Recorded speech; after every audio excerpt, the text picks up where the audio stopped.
Jim Ronson, and I'm the acting chairperson for the Port Hope Ratepayers Association, and we are hosting this all candidates evening. I want to welcome the audience and all of our candidates on behalf of our association. It should be an interesting and exciting race for council. It's great to have all these people out to speak to you so you can get to know a little bit more about them, and they can get to know a little bit more about what your issues and concerns are. So the purpose of this evening is to talk about issues and policy, and to get to know each of the candidates a little better and what their vision for Port Hope is. You'll find washrooms on the right, marked boys and girls, as I bring you back. And we have fire exits on front left, and of course the right rear door where you came in. The first 2 hours from 7 to 9 will consist of the formal part of the evening. The candidates will be asked a series of questions. Some questions have to do with the areas of fiscal management, accountability, and transparency. 3 of the issues which each candidate has already responded to in our questionnaire. If you haven't seen our questionnaires or the candidates' questionnaires, they are posted on the PHRA website, and you're welcome to look at those. I would also like to thank the public for your questions, some of which will be asked tonight. Due to the time constraints, we couldn't accommodate all the questions from the public, so there will be a half an hour at the end of the formal part of the evening, between 9 and 9:30, when you'll get a chance to greet and meet the candidates, and I'm sure they'll love to answer any other questions you may have after that. You'll find 2 items on your chair. The first is a postcard, which outlines the Port Hope Challenge 66. What we're hoping is that we can go from about 49 to 50% in the last election to 66% of all Port Hopers casting their vote. So it's all about making an informed choice about who you want to vote for. There'll be one coming to each of you in the mail as well. The second thing on your seat is a brochure for our association. So please feel to stop by our table at the end if you're not already a member. We encourage more membership. We encourage informed and enlightened voters. And by joining our association, you can make a more educated vote, we believe. The NTEC Rev debate demonstrated how passionate, how articulate, and how knowledgeable people of Port Hope were. And we want you to bring these same qualities, concerns, and questions into this coming election. The second item on the chair is talked about already. Above all, we ask you to respect the candidates, and we ask them to respect one another. The questions will be gone over by Barry. Barry Walker will be our moderator this evening. At the front table, we have Carolyn Rain, who will be our official timekeeper. I should add that Barry has not seen the questionnaires on the website, nor has he seen the questions. Barry is the former chair of the Environmental Advisory Committee, so he's certainly no stranger to a microphone.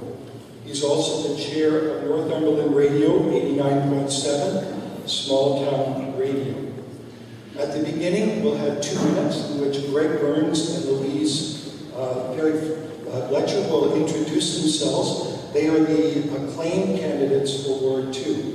And toward the end, they will speak for another 2 minutes. But they will be leading the stage, so don't be surprised when they lead in the middle for the formal part. They will be back, and they'll be back later to answer any questions you may have.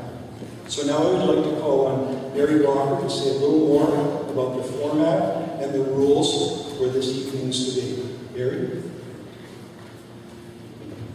Thanks, Jim. Well, welcome, and welcome to all the candidates.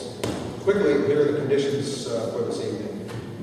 Each candidate will be given 2 minutes at the beginning to make an opening statement, and 2 minutes at the end to make a final summary statement.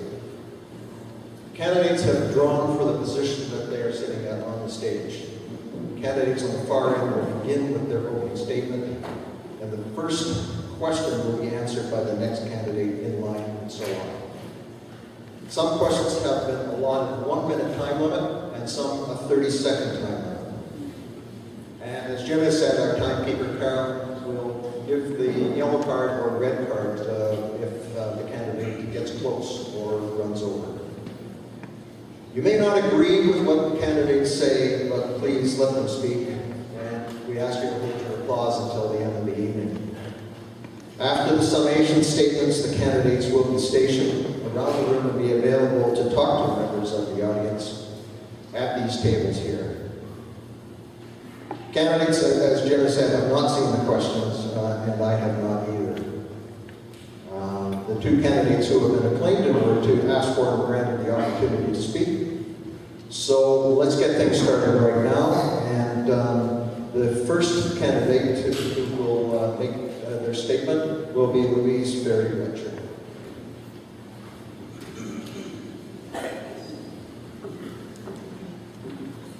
Thank you, Barry and Jim, for that introduction.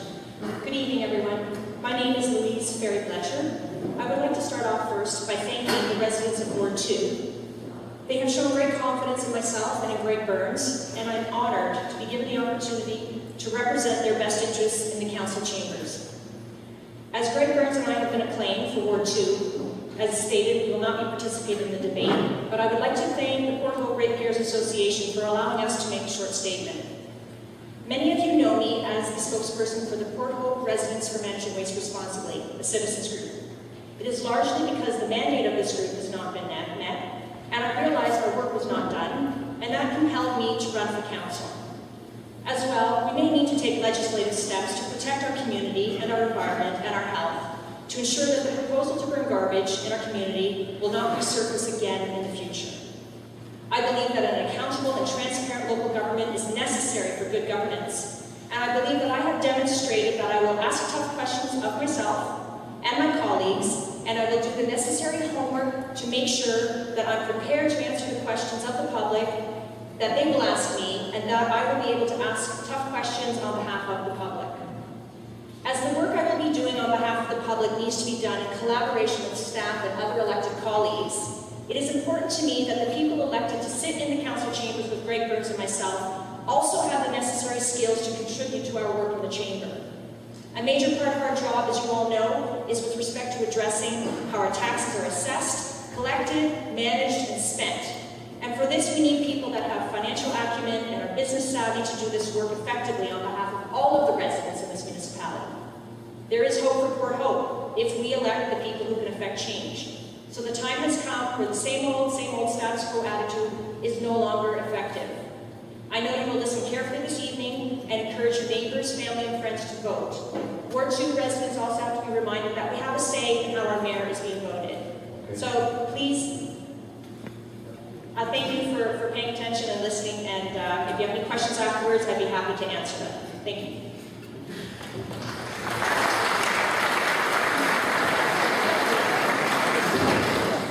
Greg Burns.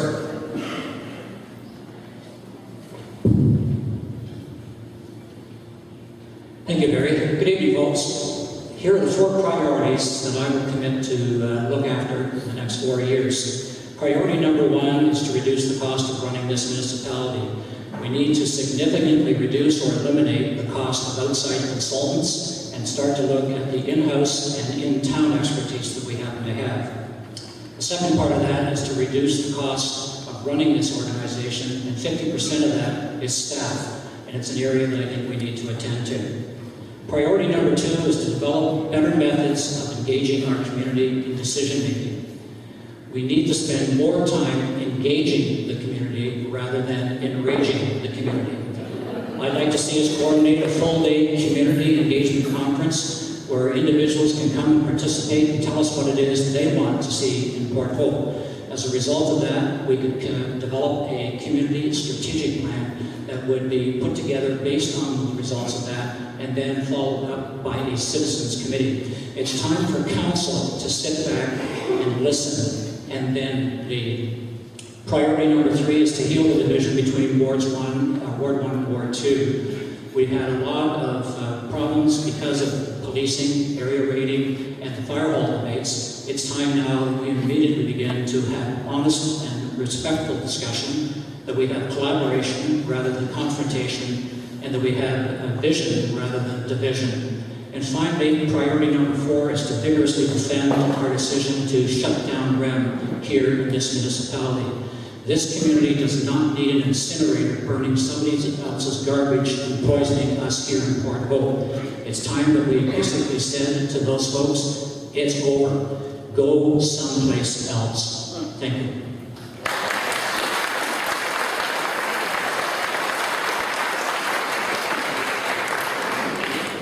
Thank you, Greg.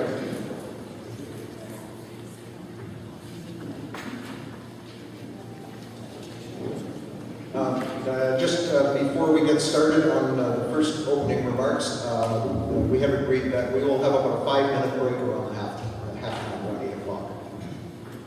Mary Lou Ellis, would you like to start off?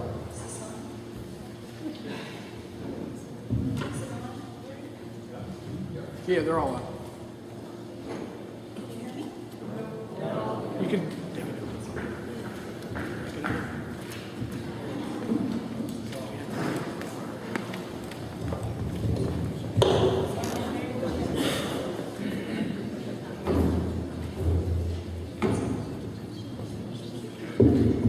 Can you hear me now? Can everybody hear?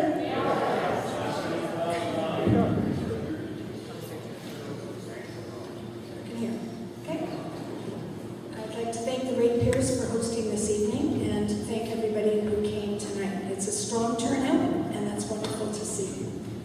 As you know, I have sat on council for 4 years and lived in Port Hope for 25 years almost now. I moved here in 1990 and really haven't looked back. I love the town, I'm passionately involved, and I want to be part of its future. I'm running again for a couple of reasons. First and foremost, it is our tax dollars, yours and mine, that pay our salaries as councillors. You deserve to receive the biggest bang for your tax dollar. I've put a lot of effort into my term as council member.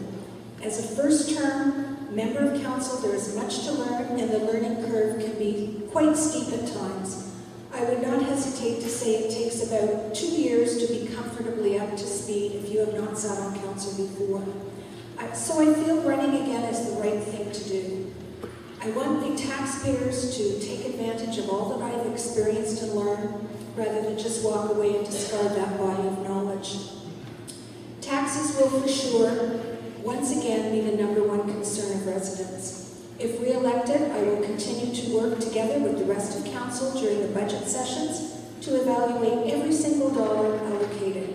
We will continue to go line by line and to look at each grant request individually in order to do the best job we can to hold our tax increases down to an absolute minimum. We will, of course, be looking at our staffing complement. During this campaign, an important focus will also be the cleanup of the low-level radioactive waste, and in particular, how the Property Value Protection Program works for you. It is a certainty that some of our neighbors will be caught in a situation where they may need to sell their homes during the process, and it will go without saying that these residents should receive full and complete value for their home sale. Thank you. Karen. Good evening, and thank you for coming out tonight. My name is Karen O'Hara, and I would like to take a few minutes to tell you about me. I am a graduate of St. Anthony's School, Port Hope High School, and Humber College of Applied Arts and Technology, where I took a legal administration course.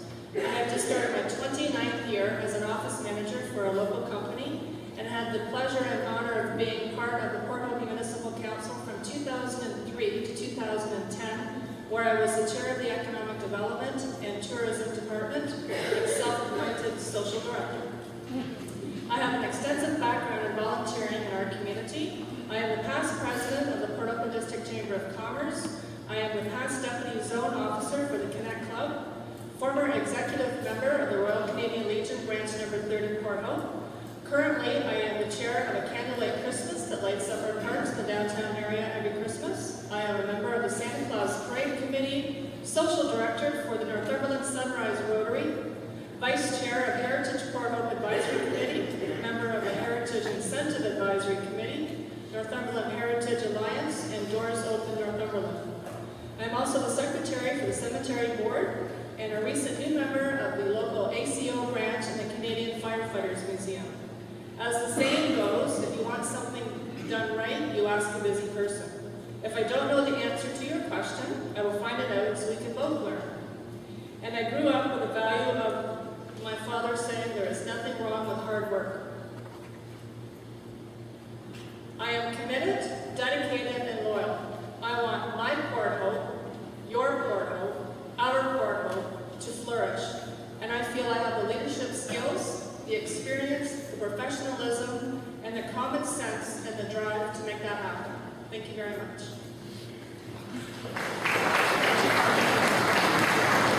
Thank you, Barry. Tish Nickel. Hello? Just checking. Hi, my name is Tish Nickel. I just new at this, so just bear with me, but I'm not new to the town. I was born and raised in Port Hope. Have a lot of history here. I went to Port Hope High School, St. Anthony's, St. Mary's, and I've also been on the fair board where I've been first vice, second vice, and vice president. I've been on the Port Hope Early Years Advisory Board, the Port Hope Cemetery Advisory Board, and I've also been in the hockey associations and all the school councils too. I love Port Hope. I've been here obviously all my life, and I feel that the general consensus of this election is that people aren't happy with their taxes. They aren't happy with the cost of living in their hometown right now, and I worry about whether people are going to be able to live here in the future and still keep paying these taxes. I think there's a way. I think we can get through this. I think we need a new face. We need to look at some new faces on council, because sometimes when you look at a problem and you've been trying to find the answer to it, same people looking at it, and then someone else comes along and they look at the problem and they can find a solution. I believe Port Hope has everything it needs to be flourishing already in the palm of our hands. It just needs to be utilized properly. We are strong and vibrant historical community, and we have great attractions to tourists, and that is the strength we need to be playing to. We don't need a new fire hall or a police station, and we don't need an industrial park, and we don't need to outsource work. I'd like to see Port Hope progressing, and I'd like us to work together to keep our community strong and vibrant. It's a wonderful place to work, live, and play, and I want to keep it that way. Thank you, Tish. Tracy Sweeting.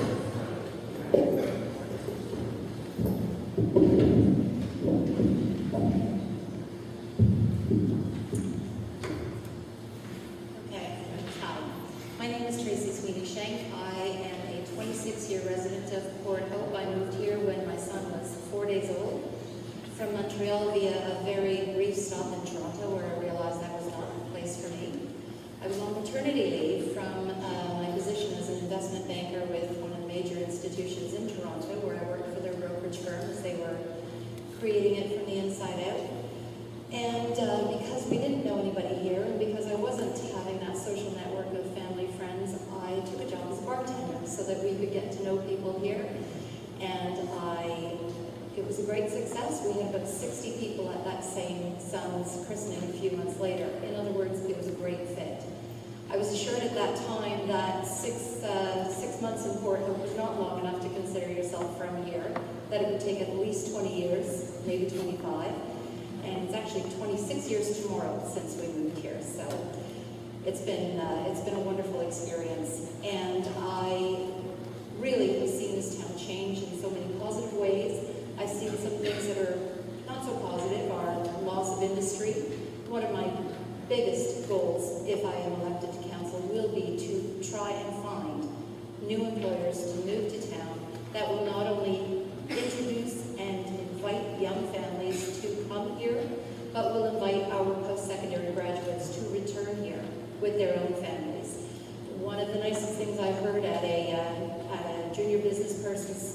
meeting a few months ago was one of my son's fellow graduates from his high school who had come in from Toronto for this evening saying he can't wait to come back here. Another thing we'd like to look at is, of course, the taxation. Nobody in their right mind is happy with the amount of taxes that we have to pay, but when I compare my own to a house in Toronto that's worth at least 1.5 times my own, and realize I'm paying 1.3 Back to times. Trish.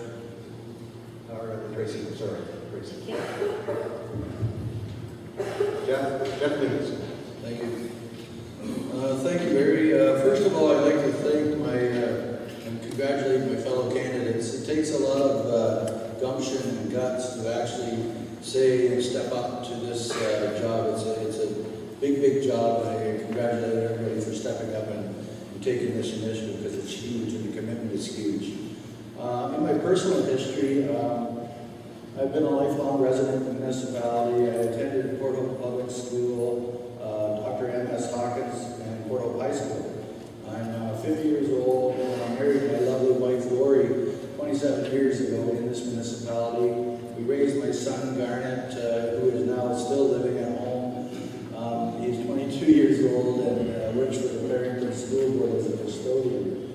My current full-time job is at Knight's Apple Denny in Colburn. I'm a warehouse manager, receiver, shipper, and right now we're in harvest season, so we are working a lot. In my personal history as well, I've also been involved in the community a lot. I've been a 25-year member of the Kinsman Club. I'm a current member of the Royal Canadian Legion Branch 30. I've been a volunteer at the Port Hope Fall Fair, the Jazz Festival. I belonged to Big Brother's organization for 11 years and won the Big Brother Award in 1999. I've coached several years of hockey in this municipality and received several civic awards from the municipality for volunteering. I've been on council for 17 years, that's 5 terms. I know it seems like a long time, but every year and every term we learn something new about the people of the municipality and the things that people want to see change the municipality.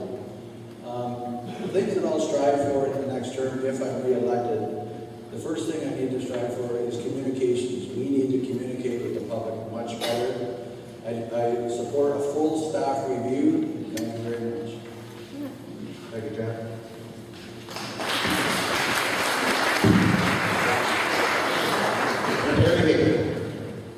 With any election in any community in this province, candidates must be thinking, what kind of baggage am I going to have to deal with if I get elected? Your question might be, how are any of us here prepared to deal with it? Well, there's a couple of options. One is, wait a minute, that's too heavy for me, I'm going to push it aside, no way, thank you. Or, we can take the baggage, dust it off, open it up, and take out all of the ill-fitting, out-of-date crap that's in it and get rid of it. Then we modify our perspective and find new attire that packs well, travels well, and suits our purposes, and we get on with the journey of our lives. That shift in attitude takes us from the concept of baggage with its negativity to the idea of luggage, something useful and positive. Your task tonight for the next 4 weeks is to decide who amongst us is best able to make that adjustment and carry that load. You've got several good candidates here tonight which to choose. And I invite you to remember that not one of us is entitled to your vote. You get to decide who merits your vote. And merit is key. When you go to the polls, the ballot will read something like, you may vote for up to 4 candidates. That does not mean you must vote for 4. If you've decided which candidate or candidates merit your vote, then mark your X for that person or persons and stop. By the same token, if you've selected 4 candidates worthy of merit, go for it. My name is Terry Hickey, and as past chair of this association, I've attended council and committee of the whole for the better part of the past 4 years. I believe this puts me in an extremely good position to see the issues facing our community and the need for change. I am asking for your vote and the opportunity to start that change.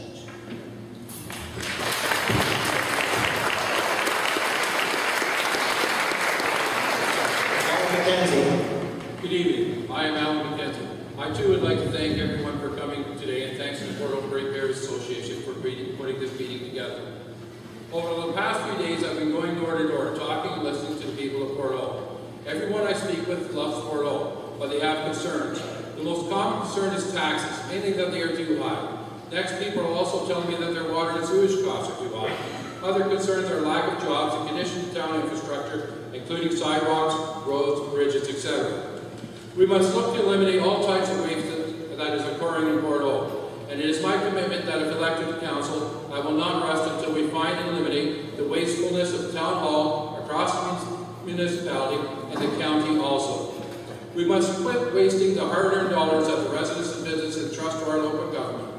A recent story on BNN was discussing property taxes in Ontario. The range they discussed started at $5 per $1,000 of its assessment, and up to a high of $14 per $1,000 of assessment. We are definitely in the high range, with a rate of 16 plus per $1,000 of assessment. No more doing studies over and over again, resulting in what we already have in the first place. When we build infrastructure, it should be built for what we actually need, and we must keep unnecessary bells and whistles out of consideration. Because we have limited time to speak, I would also like to list the main principles that will guide me if elected to council. Reducing waste. We need to start to respect the taxpayers of this town. Managing assets. We need to use all of our assets in Port Hope to reduce wasteful spending. Smarter decision making. Poor decisions in the past have led to poor results. Listening. We must listen to the Port Hope citizens during our term and vote for resolutions that they support or that are in the best interest of our citizens. Thank you very much. I look forward to your questions.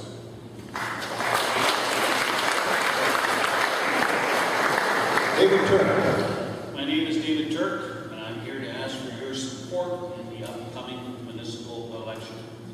Port Hope is on the doorstep of a progressive new future, and I want to be there to ensure that we continue in this direction. During my first term as Chair of Government Finance, I delivered 4 balanced budgets, which allowed our vital infrastructure and necessary capital projects to move forward: new wastewater facility, new water tower, and the new business park. During my last term, I held a portfolio for protection to persons and property. At the beginning of the term, I fought long and hard to maintain the status quo of our police forces. The Police Services Board, of which I am a member, developed a new model for policing in Ward 1, which is currently being studied by all other Ontario municipalities struggling with the higher cost of policing. I am also pleased to state that our town police are finally going to get a state-of-the-art facility serving our residents well into the future. I was also involved in the master fire plan and fire relocation study, and I'm also currently involved with the selection of our new fire chief.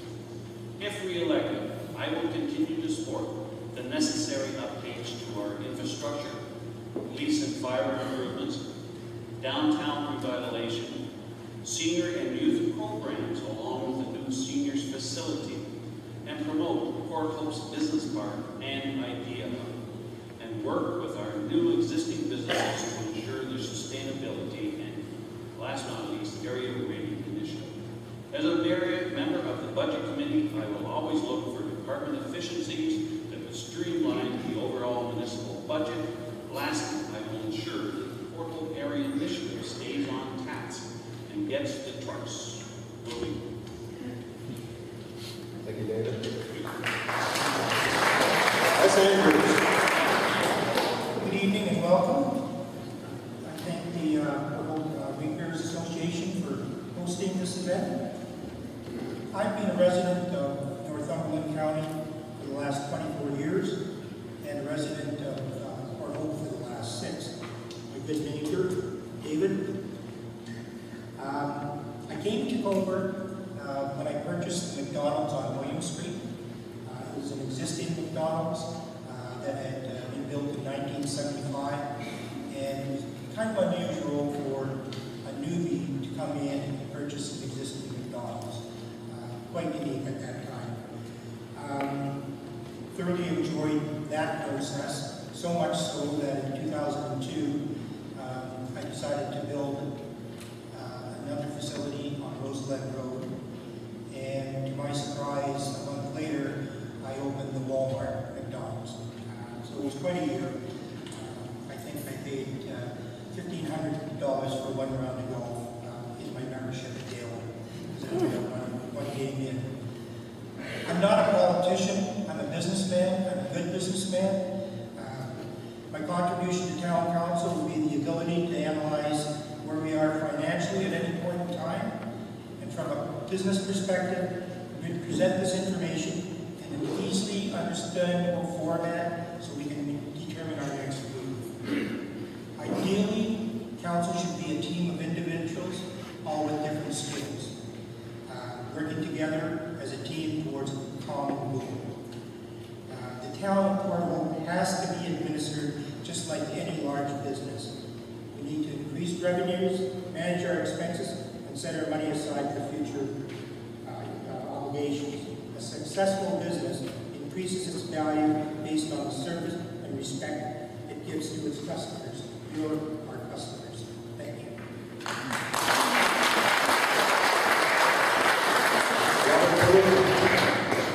I'm Robert Livnick. I moved here in 2003 with my wife Allison.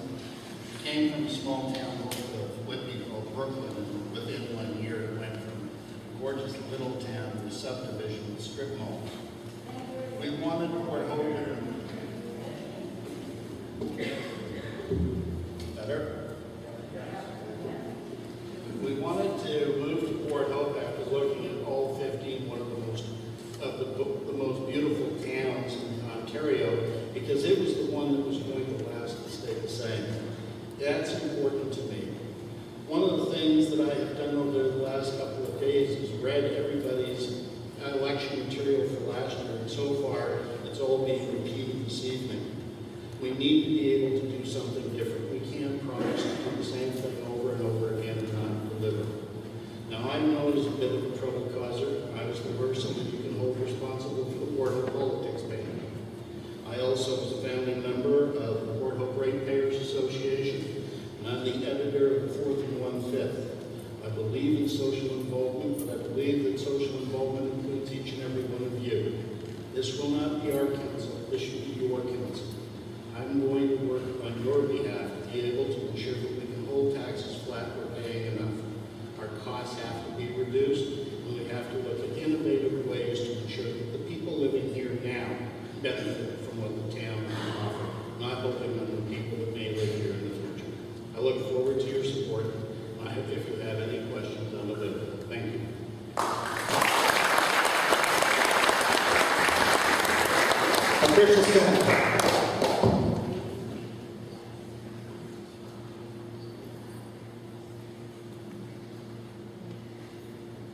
Good evening.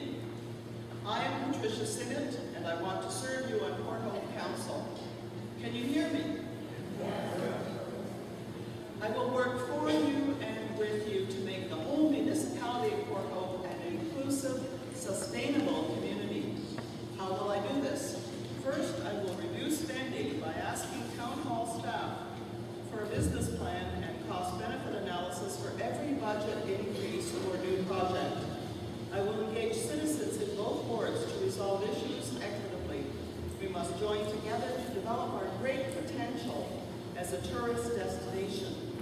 Supporting what works, such as the Port Hope Fair, the ACO Port Hope House Tour, and the All-Canadian Jazz Festival ensures that we honor tradition and involve residents in celebrating our heritage. We need to support people with new concepts, such as the startups at the Idea Hub or farm businesses supplying local food. By partnering with the 6 other municipalities in Northumberland County, we can draw visitors who will spend the entire weekend exploring our rolling countryside and charming towns. Working with the many talented people on the waterfront and harbor group, we can reconnect our downtown and waterfront, applying principles of adaptive reuse to provide such amenities as a year-round farmers market, performance space, and artisan shops, thereby using our built and natural heritage for economic benefit. Active transportation encourages local residents to walk and cycle as ways to avoid driving and get healthy. In order to attract more cycling and hiking visitors, we need to provide safe pathways and convenient amenities. And we need to broaden the mandates of council advisory committees and use the talents of the people who live here. With open dialogue, we can all work together to make Port Hope better. Vote Senate for Port Hope. Thank you.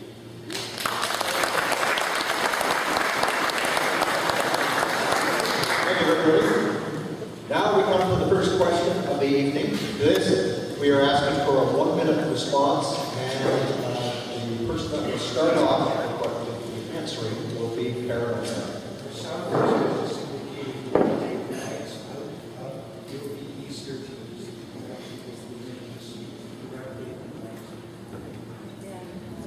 Question number 1. Port Hope's taxes are among the highest in the province and increase regularly.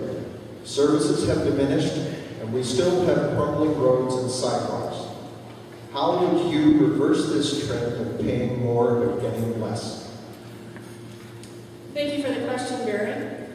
I realize after being in this town all my life, I realize that taxes keep on going up and up. It's not a secret. I firmly believe that in order for our taxes to be maintained, or at least lowered, we have got to stop the spending. We've got to stop, we've got to slow down and take a look at what we're spending our money on, how many thousands of dollars we're spending on consultant fees, and how many more thousands of dollars we're going to be spending on up-and-coming lawyer fees. Simply stated, stop the spending, and I think our taxes will balance out. Thanks for the question. I agree. I think we do have to stop the spending, and I think we have to really look at our financial budget. I'm sure right now, if we looked at it, there would be a lot of waste that we can eliminate, and maybe even some duplication. It would be good not to have to cut any services at all, but I think it really needs a fresh look. Everybody has to go through this, and we need community input in this problem to solve it.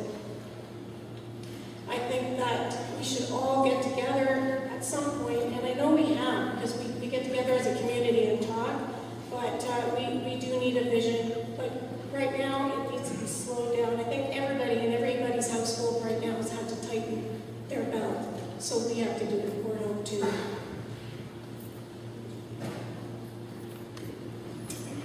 Taxes are my specialty. I'm an investment banker, remember. One of the reasons that our taxes are so high and so unaffordable by the individual household is because there aren't enough of us here to pay the taxes. We do need to increase the number of businesses that we have in town. We need businesses which are welcome by most, if not all, of the people who live in both of the wards. We need to diversify that tax base. Once we've done that, we can also reflect upon the number of empty buildings that we have here and what they are doing for the town, which is 25% of what they should be doing. The empty industrial and retail buildings are costing us in the opportunity of tax revenues, of employment, of spenders. These are matters which should be addressed as a priority. Thank you. Taxes has always been a main issue of any election or candidacy. We need to keep taxes to a minimum to keep services charges from rising. We need to do this by ensuring more growth in the industrial, commercial, and residential areas. We must continue to question and pursue the federal and provincial governments for all grant monies available to the municipality. We also, in my opinion, we need to eliminate the county government tier, because if you realize that 22% of our tax dollars are going to the county, and I don't believe 22% of our money is being spent in Port Hope, I think we need to keep the money in Port Hope. I think each one of us is probably going to refer to the idea of reducing spending. That's a bit of a no-brainer for all of us here. But how do we go about doing that? Well, the first thing we have to do is we have to establish priorities. We cannot keep going from project to project, item to item, willy-nilly. Once we do that, we've got a business plan. And as they all say, plan the work and work the plan. And that's one thing that perhaps we could do a great deal better. And we could see a great deal of savings simply by being more organized, establishing priorities, and taking a very greater look at the bottom line in every single department that we have. I'm also agreeing with Jeff, actually, in the fact that I think that we spend a lot of money with the county, and no one knows really where it's going. So we've got to take a look at that money and perhaps not pay as much. Yes, consultant fees need to be extremely reduced. Work being done should be done with common sense and be done right the first time, so we're not going back and forth redoing the same thing as the old pave the road one year and put the gas line in the following year. And things should be built with the proper capacity. And yes, your average house, I think in Port Hope, is spending $1,200 per year to the county. And we're getting maybe $200 to $300 per house in value back. And that would be through low income housing, etc., for those people. The average person in Port Hope is getting nothing from the county except for a $3 a week garbage tab, where most people get one bag for free. And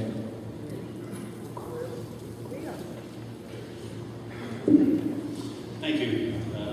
Port Hope's tax is the highest.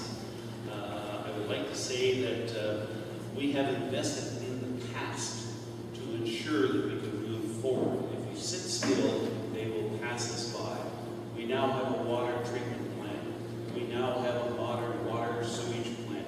We now have a new water tower on the north end of Port Hope here, which will take our investments so we can promote our business park, our idea hub, where there are a number of new industries that are looking at us seriously. We still have to invest in our economic and tourist department to make sure Port Hope is right up there with the front, and we have to support our downtown revitalization. Thanks, David. My top priority would be, first of all, stabilize the financial environment, understand where we stand currently financially, determined by department what the business plans are and how they are relative to budgets allocated. I'd like to meet with the staff, understand things from their perspective. I'd establish a temporary hiring freeze immediately until we understand where programs and services are going, which programs and services we are going forward with. I'd implement an aggressive program to address the outstanding tax issue. Well over 8% of our taxes have not been collected for years. This would go a long way in solving some of our problems. And we'd have to develop a new capital and operating plan, because everything that's on the capital plan now probably can't stay there.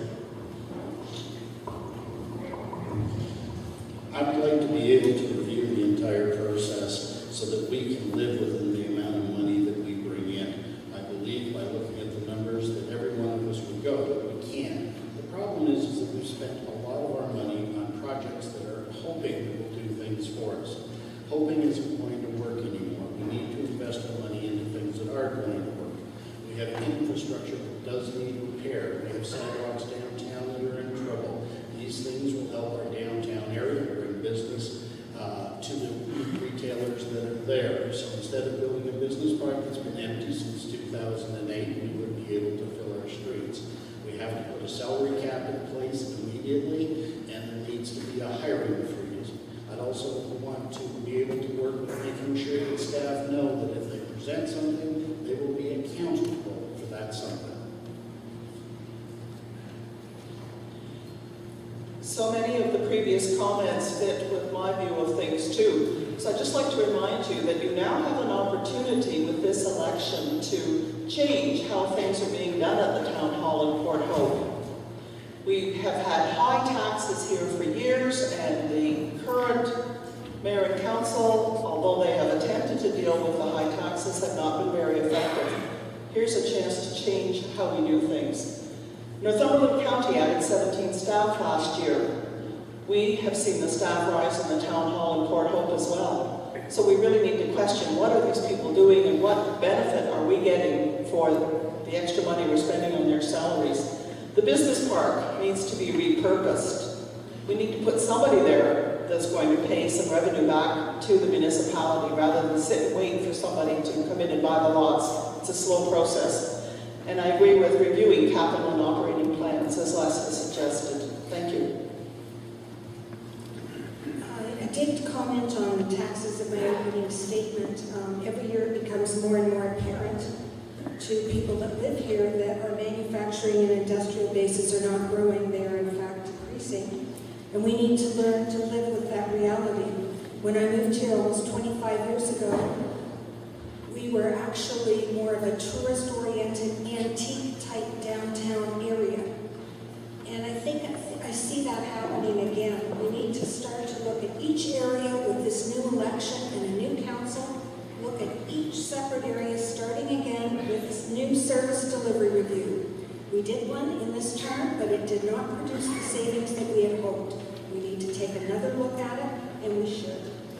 We need to maintain our infrastructure, certainly, but with the new council, it's a green light to take a look at everything, tear every number apart, and go through it endlessly until we're all satisfied that this is the direction we need to move in.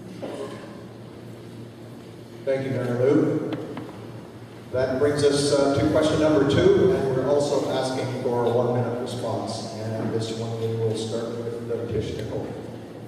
Council's vision sets out a number of principles, including accountability. Specifically, how would you improve the accountability of council and staff? That's a good one too. I think we have to look at everything everybody is doing right now.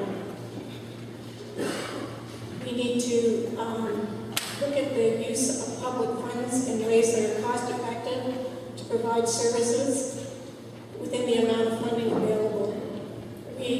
Achieving financial performance in a way that maintains and enhances public confidence in the municipal corporation.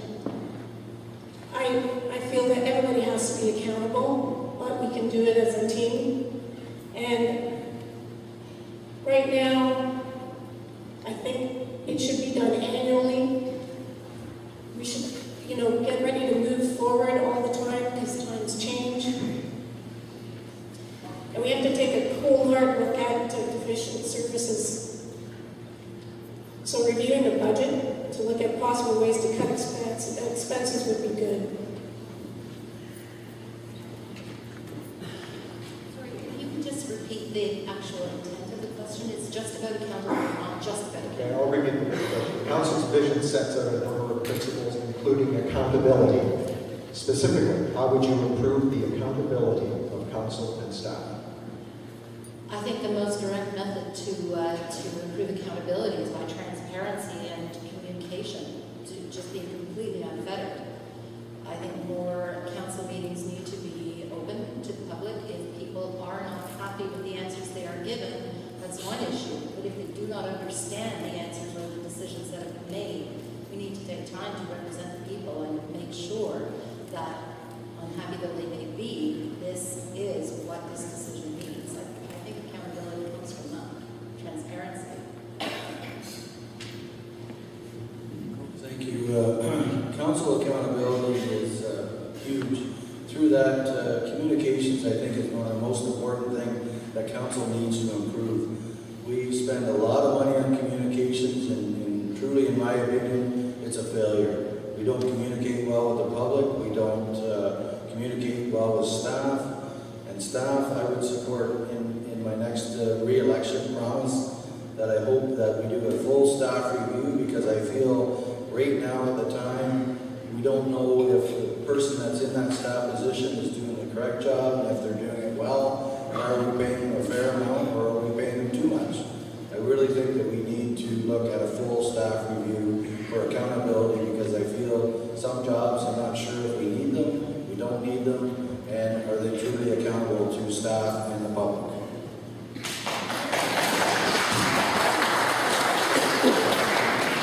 I think accountability hinges on a couple of things.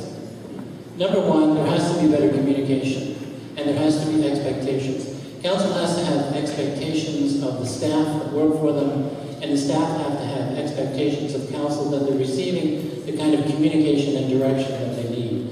Secondly, there have to be consequences. Bottom line is, if you're not doing your job, you're not keeping your job.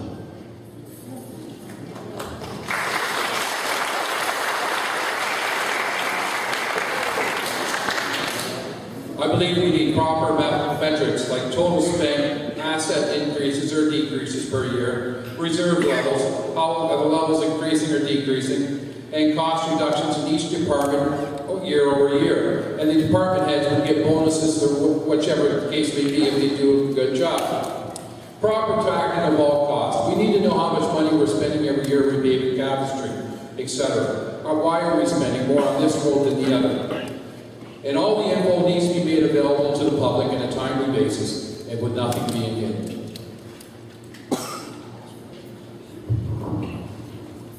It is important here to remember that staff work for council. We don't work for them.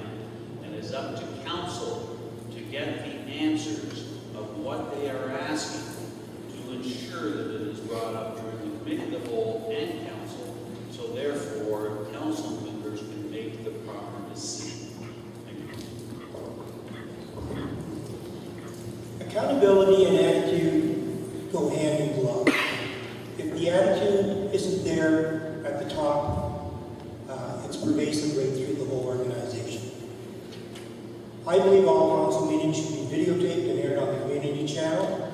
I think that we should set up computer terminals in both town hall and in the library so that you can go in and ask your questions online real time and not have to wait 3 hours through a council meeting to get your 5 minutes. It would then be the responsibility of the specific department you're asking that question of to get back to you in a reasonable time frame. And we as councillors should be the ones following up on it. There's a whole host of other things such as videotaping, fewer camera meetings, and I agree with those. I mean, let's be transparent. We've got nothing to hide. Thank you.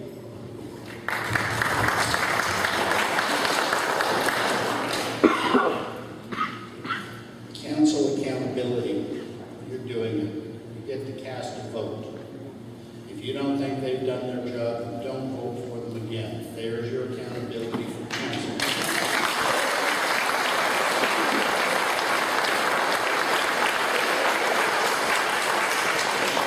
Staff accountability was brought up in the service delivery review. Port Hope uses a consultant to pick the color of a Post-it note. The only thing that I have found recently that wasn't done was the service delivery review. Staff did their own on their own. I can do a very good job, and I asked me if I did a very good job. The next one may be done by a third party.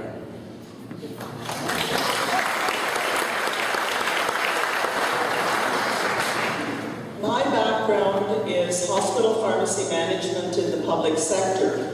So I'm accustomed to setting expectations with staff each year and job descriptions that outline what the areas of responsibility are. And I wonder if that's something we need to get working on at the town hall. You set goals. The manager and the department head and other staff set goals together, or council and department managers municipally set goals together. Then you measure whether the department manager meets those goals or not, and you deal with, in terms of progressive discipline, with failures. I also think there's a real attempt to bury issues in words. It's really hard to find information or follow the sequence of questions and answers through the verbiage that comes with the council documentation. Thank you.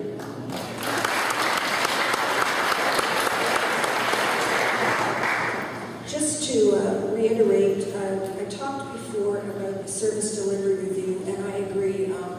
The savings that were achieved by staff doing their own, it wasn't enough. Accountability starts at the top, the tone is set at the top, and this definitely should have done, I agree, by a third party. If any consultant were ever to be used, it needed to be a consultant for this. So as far as council concerns, we're accountable to you, period. That's our accountability, that's it. Staff are accountable to us. And it has become apparent several times in the last 4 years through our voting record that we have been a little unsatisfied at times by information that we've been given, or we felt that we could have received more. We need to stop that. Let's get another service delivery review going and start a new process of communication, certainly with our directors and senior staff.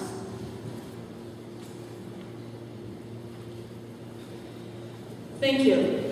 You, the voters, elect the members of council, so that makes the members of council accountable to you, the public. It is true, and it was said tonight, that staff work for council. I think it starts at the top for accountability. How many people in this room have gone to a town council meeting on a Tuesday night, whether it's a committee of the whole meeting or a council meeting, and you shiver and shake when you walk in the door because you don't know what the protocol is, you don't know if there's a handout, if there's not a handout. Some people have actually asked me over the years when I sat on council, or in the past year and a half when I've attended on a very regular basis, who are those people? Those people could be the CAO, they could be a director of one of our 6 departments. It's a shame that the accountability is questioned. It should be starting at the top. Everybody at a council meeting should be introduced. You should be proud to be a member of council, and I think it starts with electing a new mayor and having a new opportunity to be accountable to you, the voters. Thank you, Karen. Thank you, everybody. We said at about 8 o'clock we would take a brief break. It's almost 8 o'clock right now. I would like to take a maximum 5 minutes. We will start in exactly 5 minutes with the next question. So if you want to stand up and stretch.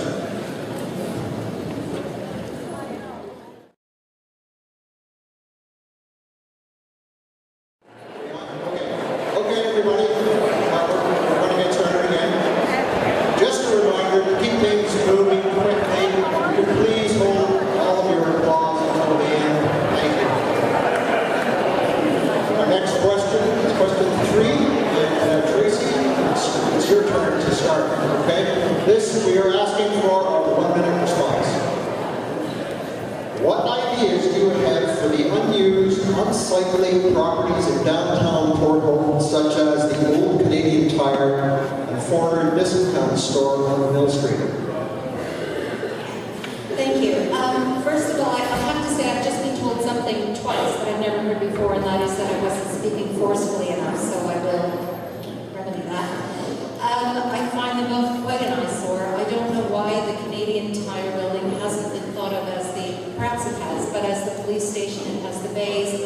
I have been told that it's in a floodplain, and if that is in fact the case and it cannot be used for insurance purposes, then it should be raised to the ground and the space be turned into some sort of a park. Our entranceways into the town are no longer as beautiful as they were when we first moved here. Still quite charming, but with the developments going the way that they have been and the empty buildings, it's lacking. So as for the old bargain store, I think it would be an excellent community center. Again, Riverside, Parkside, it would be fantastic to develop some sort of team community center there. Thank you. Thank you. As we all know, the Canadian Tire store and the bargain shop are privately owned. And as we all know, a lot of the owners it's all about the bottom line. A lot of times these owners don't live in the community, so they don't have very much community spirit. They're not really thinking about what's the best thing for the community. I think these should be maybe leased out and gave to community groups that need space, maybe such as the Firefighting Museum, other groups that are always looking for meeting areas and spaces to meet. These areas all should be looked at, again, under lease agreements. I'm not sure if the municipality can use them for facilities. It seems like we have enough facilities. We really don't want to be in the owner position and owning more facilities. So I think we should be looking at community groups, helping them out, helping them lease these places to use for community events such as this, such as other things in our community. I think what we have to do is finally get off our butts and do something about it, because we haven't done anything about it. We have to take a look at unique ideas. We have the possibility of bringing in a community improvement plan. This is going to allow, as part of the official plan, that's going to allow this community to actually create a toolkit for incentives, for a whole bunch of people, including these stores. We have to think outside of the box, even a big box. We've got to talk to the right people, with the right people, and we've got to be forceful. Sitting around, waiting, doing nothing is exactly what we've got. It's time for action. With the Canadian Tire building, the Canadian firefighters are still working and apparently getting a little bit closer to taking that over, but that would be a major asset down there, not the museum in that building. And with the old bargain shop plans, well, for an example, it's whenever somebody goes to do something in the downtown core, the paperwork and being told you can't do this, you can't do that, gets in the way. The Rainbow Cafe, whatever it was, about 8 or 9 years ago, they wanted to do an addition. It took them 4 years to get the permits, and then once they did get the permits, they were into the job, and somebody came along, changed their mind, and they were stopped for 6 months. People that are investing the money do not need that. We need to make sure that we're helping each person make these towns better any way we can. When somebody wants to put their money in the downtown core, we need to help them any way we can. Recycling properties in Port Hope.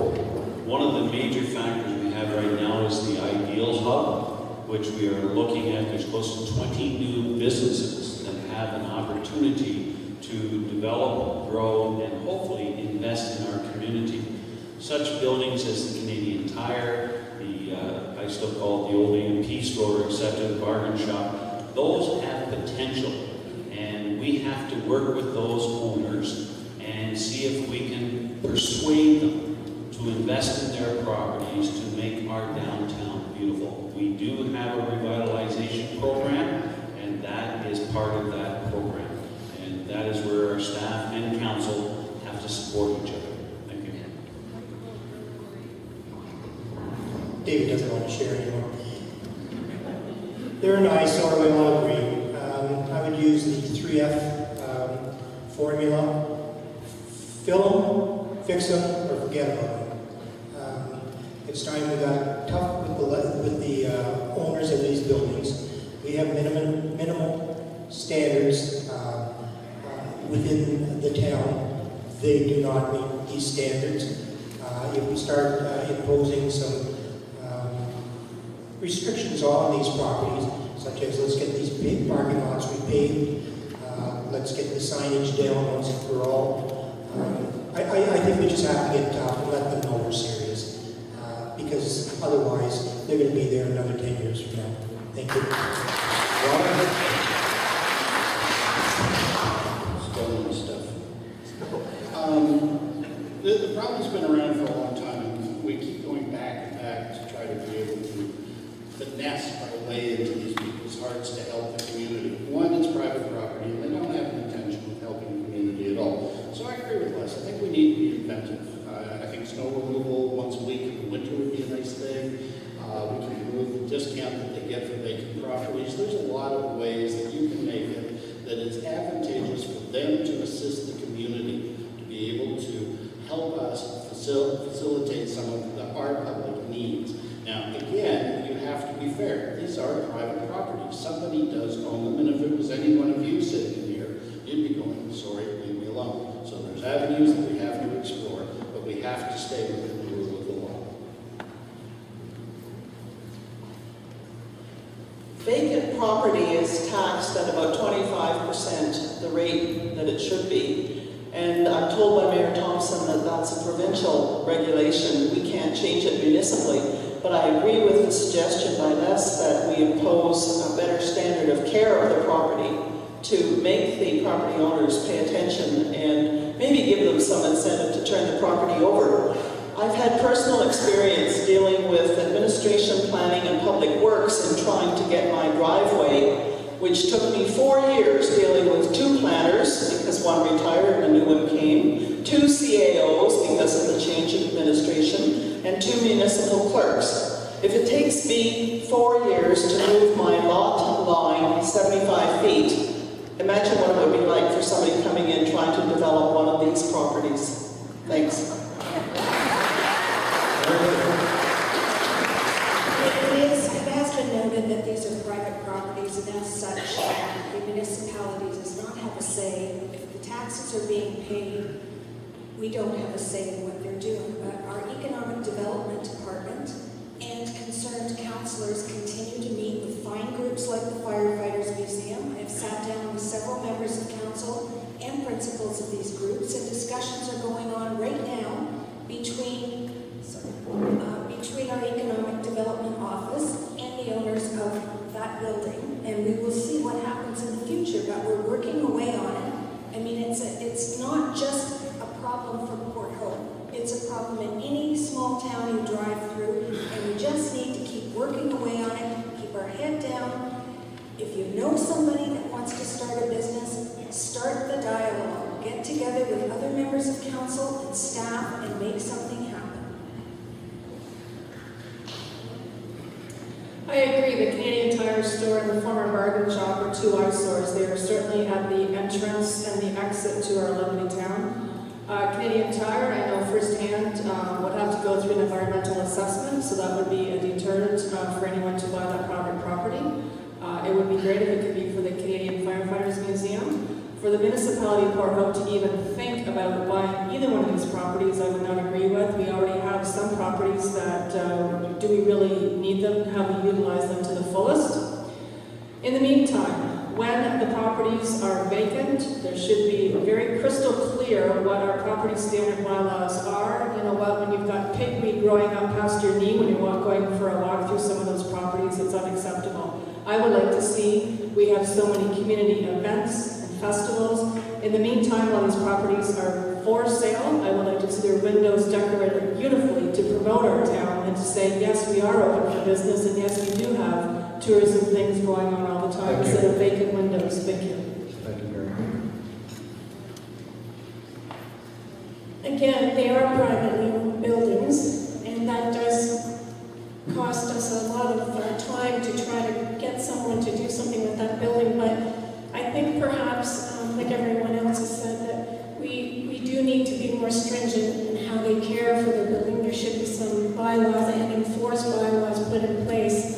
The Firefighters Museum would be great. I work at the health unit, and I work with people that are in poverty, with very little money, day to day to live, and we do need more affordable housing in our town, and I know we have a lot of condominiums that have been built, but we don't have a lot of affordable housing for just the average person, and I could see one of those properties going that way. Okay, we're on to question number 4, and Jeff, you got a chance to start this one off. What ideas do you have about the relationship between staff and council in terms of leadership and the setting of policy? Well, as you know, when you're on council, there is a definite set of rules. We set policies and procedures, and the CAO, he handles operations. Well, I think maybe that's a problem right off the bat. Maybe council should have more in the operating part of the procedures. We should set policies that state what happens with certain jobs, what happens with certain people, are the certain people in those jobs the right people for the job. I think a lot of policies and procedures need to be changed in those areas, and I'm not sure at this time they are being followed by staff. And we do a lot of checks, but as you can see, or as I've seen in the past, the operational part is left up to the CAO, and I'm not sure if that job is being done professionally at this time.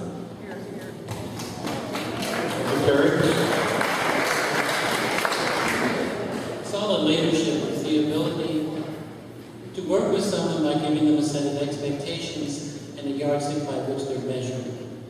We don't do that particularly well. We establish policies and then we let someone abuse them, and nothing happens. There has to be, we asked this question before, and it all comes back to accountability. We've got situations with senior staff right now who are not following policy, and if they think they're following policy, they shouldn't be here. Yes, I agree. We need proper measurements, metrics to make sure that each member of the senior staff is doing a proper job. With a carrot or stick mentality, if they do it well, they get bonuses. If they don't do it well, they get the boot. We can't continuously expect our councillors to be able to make bylaws and expect, then have to go down and check and see if this telephone pole is in the middle of the sidewalk.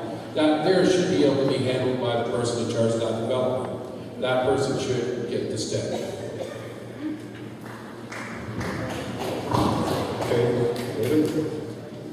Port Hope is a corporation. We are no different than Queen's Park.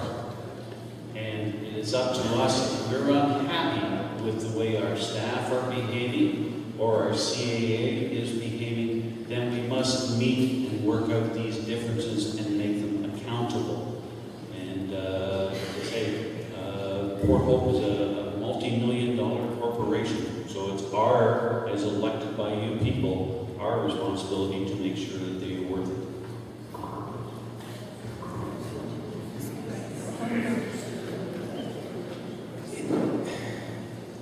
It's a tricky issue. How do you change an attitude? And can you change an attitude? And because, as I said earlier, attitude starts at the top and permeates down. If the attitude is poor at different levels, then it's going to be poor all the way down. I think I would take a bottoms-up approach. I would like to meet with the staff, the people that are doing the jobs, understand their concerns, what frustrates them, what would make them more efficient, and then I'd start working my way up. I don't know if any of you remember these bands. I've got an orange band on, and they were quite popular in the 90s. And basically, this is a McDonald's band, and it says it's all about you. So it's all about you. It's all about our staff and how we treat them.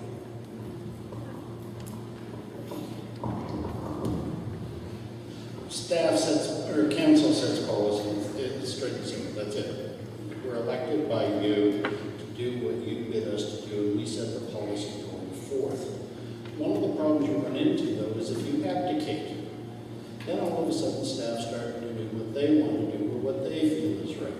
It is our job as council to ensure that staff is doing their job. They need to be held accountable.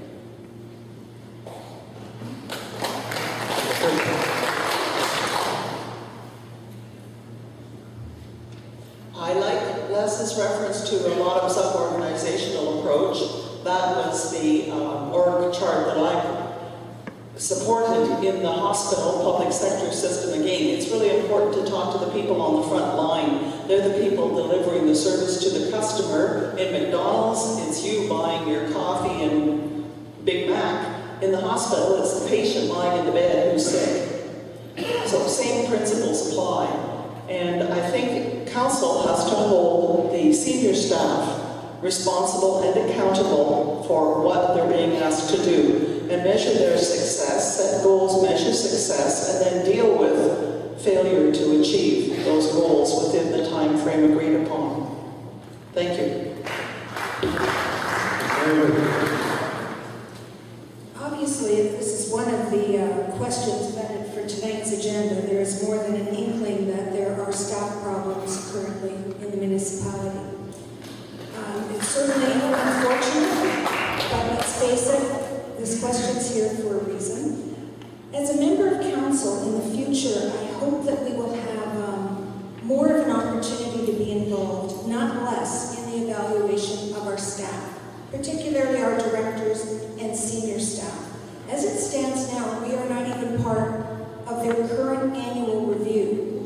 It is just a separate department. We do not have a hand in that. We deal with governance matters and the allocation of funds, period. We're not involved necessarily in the hiring of staff.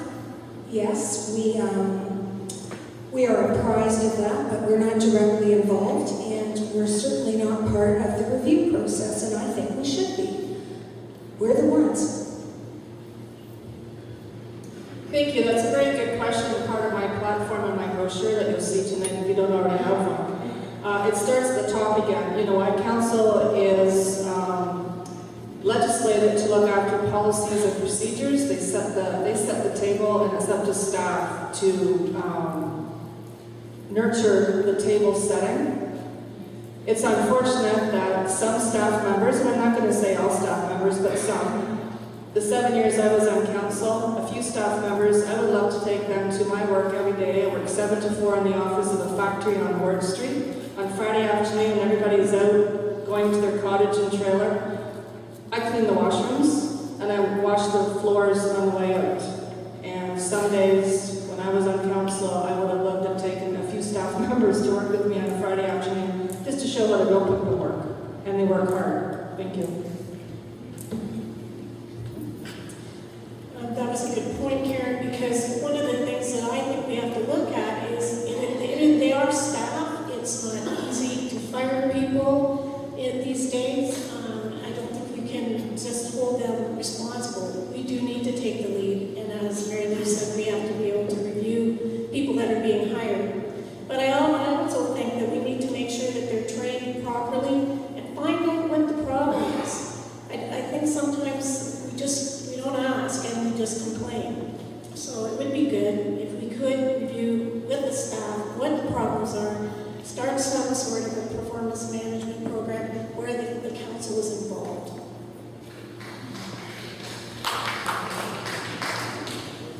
If staff reports to council, or in fact works for council, and council works for the town of Port Hope, one thing that we have to all remember is that everybody who has anything to do with the town hall works for the people of Port Hope, and respect and that type of mandate from top down, from bottom up, is going to be what is imperative. I have worked with difficult people. I've been a difficult person to work with, and as long as everybody is respectful of each other, there's always a way forward.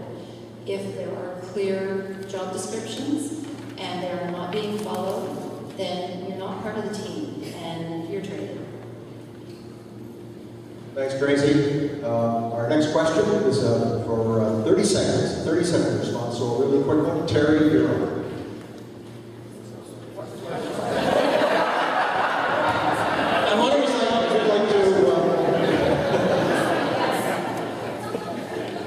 What should we do with our empty business park? Well, a couple things. One of the things that we can do is that was mentioned before, repurpose it. But I think that if we're going to look for anybody to come in, we have to start looking for niche businesses. We can't take a shotgun approach. We need to have a sharpshooter here. So let's take a look at trends that are developing. So for example, we have call centers which are moving back to Canada. Why don't we go look for them? There are a lot of different niche opportunities there. We should be going in that direction. First off, we're going to put a big sign and advertise and make sure the advertising sign's not hidden from the trees so the people who are targeted audience can actually see it. We need to work on a way of getting our development fees and our taxes down, and then anything else we do until we get that done, we're just going around in circles because nobody's going to be interested.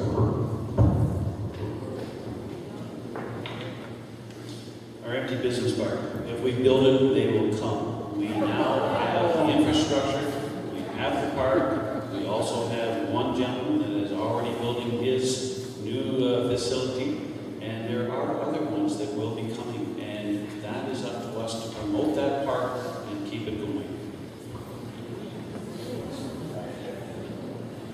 I would set up an alliance with a community college or a university, build a campus there.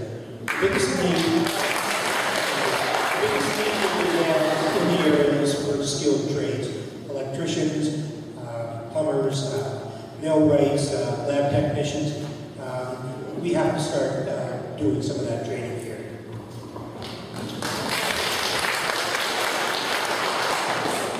Police station. You'd be able to actually market that to other businesses that would like to open up there, saying, look at the security that you have there, and take a look at the response time you have by the police. You don't have to build it, it's already serviced. Why buy it again? With the low-level radioactive waste cleanup about to begin, since it's supposed to be finished in 2022, and talk about training and Sir Sanford Fleming being involved and trying to find jobs for local people, maybe that space would be a good place for training facilities or for parking or equipment storage connected with the Port Hope project. Thanks. I believe that efforts have been made to locate PHAI-related activities in the business park. It has been painful over the last 4 years to watch this flogging of a dead horse on a daily basis. It's just painful. I wanted the fire department and police in there, and I certainly wanted to see that serviced area being used for our needs, not purchasing new areas here. It's a very good question, and I was part of the municipal council when we dedicated and bought those lands for a business park. Obviously, it's not worked. Part of my platform again is a facility review. I would like to give it one more good kick at the cat. Designate a staff member, hire not a consultant, but hire possibly a real estate agent and give us a full review. Is there going to be a future there? If not, then I think that we should sell it, we should rezone it, we should do something with it. Thank you. I think it's such a shame that we bought that land and serviced it before we really had people that were going to come. But nonetheless, we have, and I do believe that maybe we should sell it and then add to our capital reserves. Business park with no businesses is a park. I actually was really pleased to hear Les's suggestion. I think a school in this town, in this community would be fantastic, an upper level education. It would bring in well-employed people. It would bring in students who historically have the highest disposable cash going. The ancillary services in the town, the stores, the restaurants, everything would be benefit from it incrementally. It'd be great. Thank you. The business park certainly was a vision, but a vision, I'm not sure if it's worked out well. We need to definitely remarket it. Maybe look at the people that are at the Idea Hub and ask them if they'd be interested in opening a business or buying a partial of the property there, and that would maybe bring in some new businesses. We also need to get the crossroad directly from the 401 intersection, because we don't want transports going through major intersections and things. We want them to come off the 401, do their business, and then back out of town. We don't want transportation and transports going through town. Thank you. Thank you, everybody. We are at 8:30, and we only have time for one more question and still allow the candidates their 2-minute wrap-up. So here is the final question for the evening, and Alan, you can get started on this one. Are we better off than we were 4 years ago, and why? I do not believe we're actually better off. We've burned through a fair bit of reserves in the last 4 years. We've gone through, let's see, well, did we actually have a police study this time out? I can't remember which one's which. And we went to build a fire hall police station combination, and now we're back to keeping the way they were in the first place. At best, we've stayed neutral. I think we've fallen apart. Sorry, just to make it clear, this is for 1 minute. You do have 1 minute on this one. 30 seconds. So, sorry. We haven't done anything along the riverfront.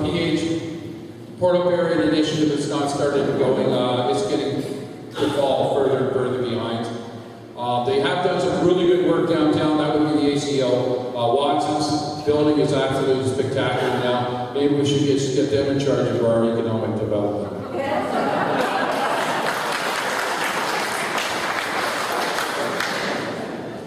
I believe we are better off than we were 4 years ago.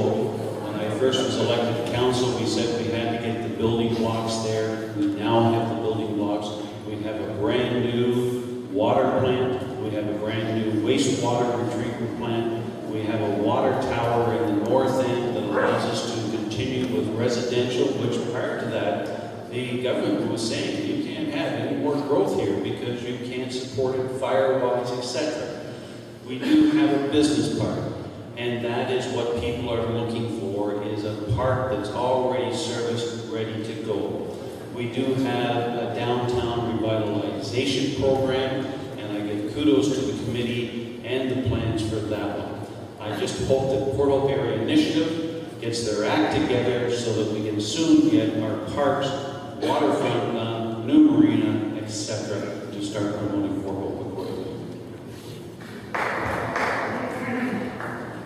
I'm going to zero in on just the financial aspect, and I'm not going to bore you with a lot of numbers. And I'm using 2013 the actual annual report. We're not in desperate shape, okay? We did pay off in 2013 over $1 million in debt against our bank loan. Where the issue comes in is that we have an aging infrastructure. We have about $16 million of assets that have been identified as being past their useful life. We do not have reserves for that. So we are probably, if they all came due at the same day, we'd probably have to go to the bank or do debt financing again. That's where the issue lies. So we have to realize that we're going to have to make some changes going forward. And I'm sorry I'm running out of time, or I tell you what they'd be. We're not better than what we were 4 years ago. Financially, we're pretty well tapped out on things that we are able to play with. It's not insurmountable, but it does mean we need to stop and focus on things that we absolutely have to have and not on the things that we would like to have. The town is a beautiful town. You're not going to find anywhere better. The opportunities are absolutely endless if we want to sit down and work with them. But I'm sorry, I can't believe if we built it, they will come anymore. We have built it over and over again, and nobody has ever come. It's now we start building it for us that actually live here.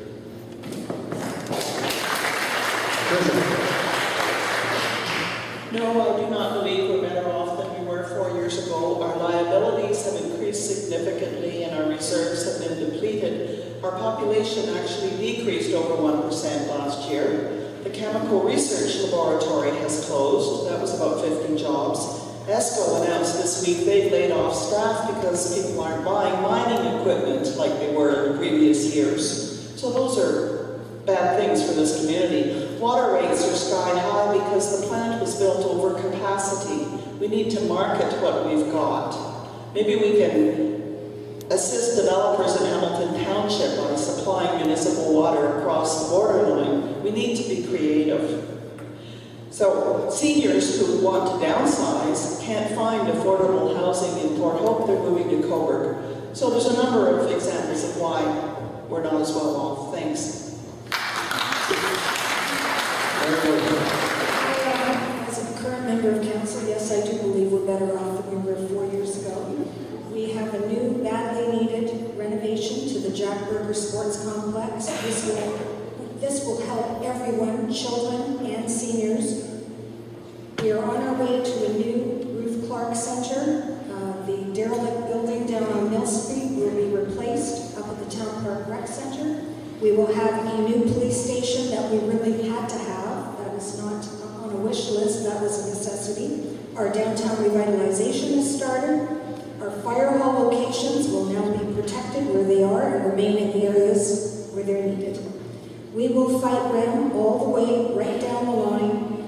The Idea Hub is blooming. The Balch Road soccer field is set to go, and it will contain the off-leash dog park as well. There is an entire list of things that we have worked hard on this past term.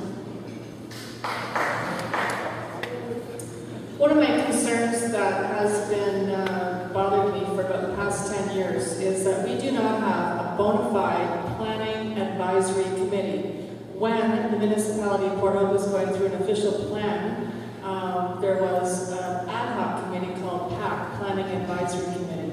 I firmly believe that if this new council, if they had a planning advisory committee, we would not have the lawn signs, excluding the election signs, of course. We would not have the negative lawn signs. You know what? Lawn signs do not attract people to our community. There's always questions as to why the lawn signs are there. I appreciate why they're there, and I appreciate everybody gathering together to stop anti grounds. In my opinion, if there was a planning advisory committee in place, then you know what? They would, citizens sitting on it would be educated and realize that you can't stop anti-ground, but you can stop the zoning, and it should have been stopped way before it did. Thank you.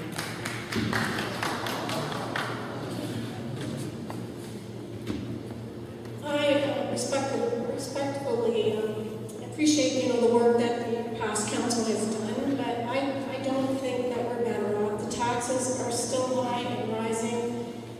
There's groups like the Peer Group who have found some solutions for the harborfront, and they are being fought tooth and nail and to not have it go forward. I'm not sure why.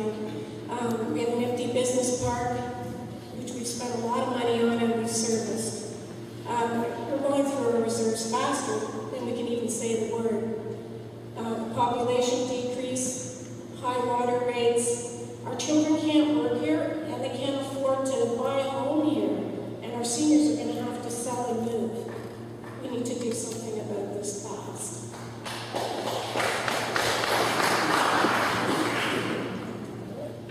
I think if we take it as purely a financial measure, then we're not better off. If you look at all of the things that have been acquired over the past few years, or at least are being developed, then it looks like we are better off. This happens in any corporation. You have cyclical advances and declines, and as long as the bottom line is increasing, then we will be doing better. Don't think it is. It goes back to the tax base. There are a large core of us who are supporting the taxes here. It's not large enough. We need more businesses, but we can't build the infrastructure, to use the buzzword, and expect people to show up. We have facilities that can be used and that can be populated. Please stop giving construction grants with no money up front to fund these things, with no actual plan as to who is going to either rent or reside in the new construction. It needs to stop. Thank you. That's a great question. I guess it all depends on how you look at it. We've had some awful things happen in Port Hope. We lost our communications for policing, but on the other hand, we've got the ideal hub. Everybody forgets about the idea hub, and in my opinion, it's been a great success. The thing that we have to remember, our greatest asset in Port Hope is our people. We have a lot of great characters and great people in this community, and I think we need to use more of their expertise in our committees. Like Karen said, that we should look at a planning advisory committee at least, get people more involved instead of fighting with people, get them involved in their communities and committees and make this community much better, because I know it can be. All monies aside, I'm a big fan of the process. And what I've seen over the past 4 years is a deterioration of process. Solid business plans don't appear to happen. We've gone from Pillargate to the police, and finally we wound up with NTEC RAM. 2.5 years for that motion to come to the floor to decline their rezoning application. It should have taken 2.5 weeks. Decisions must be made quickly, with research, considered thought, and I think to grow in the future, we have to watch process, because we're not watching it now. So to answer the question that was asked, no, we're not better off.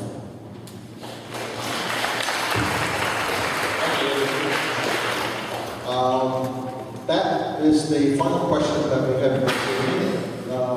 Now we're going to get into the 2-minute wrap-up for each of the council people who are going for council. We will start off, first of all, with the 2 councillors who have been claimed in Ward 2. Greg Burns will be the first one to talk.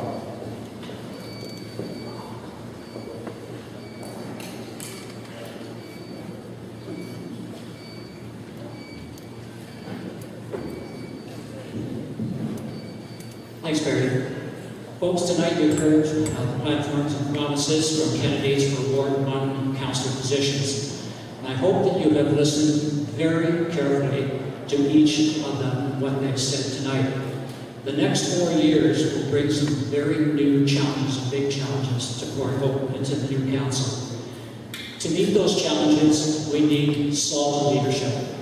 Both Louise and I look forward to working with the team that's committed to doing the right things for Port Hope. Before you mark your ballots, whether it's an advanced poll or at the regular poll, give some serious thought to the following questions. Have you been happy with council's actions the past 4 years? Or, conversely, Do you feel that there's a need for a change in direction and leadership? That choice is yours and yours alone at the ballot box. Consider it very carefully. The men and women who have sat on the stage tonight have told you their story. Now it's up to you. Together, let's give new hope to Port Hope. Thank you.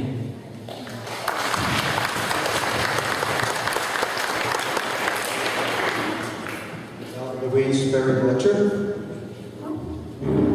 Thank you. I would just like to reiterate that if the people had been listened to in this community, then we wouldn't be in the position that we are.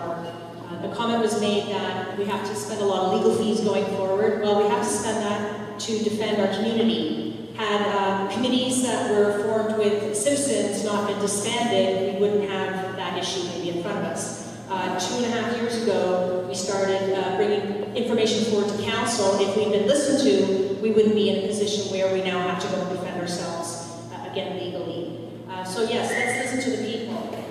The greatest asset are our people, I heard this evening. Well, then let's listen to the people. Let's use the people in this community who have a myriad of resources and talents and time to come forward and sit on committees and to give back to this community. There's so many great people I've met in this community, and I think that we can use the resources here to move things forward. You have the choice, and if you're in Ward 2 and you're sitting here, you still get the right to vote for a mayor, so please encourage other citizens to come out and make sure that you hear about our mayoral candidates race as well. Thank you.